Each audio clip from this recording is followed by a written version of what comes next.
પછી આવે છે બિહારનું દુઃખ. બિહારનું દુઃખ છે કોને કહેવામાં આવે છે? બિહારનું દુઃખ. તો ભાઈ બિહારનું દુઃખ છે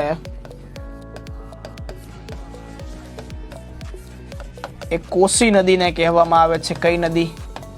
કોસી નદી છે એને કહેવામાં આવે છે. તો વિદ્યાર્થી મિત્રો એમ પછી પૂછે કે ભાઈ પશ્ચિમ બંગાળનું દુઃખ છે કોને કહેવામાં આવે છે? પશ્ચિમ બંગાળનું દુઃખ છે કોને કહેવામાં આવે છે? તો એ આવે છે વિદ્યાર્થી મિત્રો દામોદર નદી. કઈ નદી? દામોદર નદી. તો તમને એમ કહેવામાં આવે કે ભાઈ ઓડિશાનું દુઃખ કયું? ઓડિશાનું દુઃખ છે એ કઈ નદી? તો ભાઈ એ આવે છે મહાનદી આવે છે. કઈ નદી આવે છે? મહાનદી. તો આ 3 પ્રકારના છે દુઃખ છે એ નદીઓના યાદ રાખવાના છે. બિહારની દુઃખ પૂછે તો કઈ નદી આવે છે? તો કે કોસી નદી આવે છે. પશ્ચિમ બંગાળનું દુઃખ પૂછે તો કઈ આવે છે? દામોદર નદી આવે છે.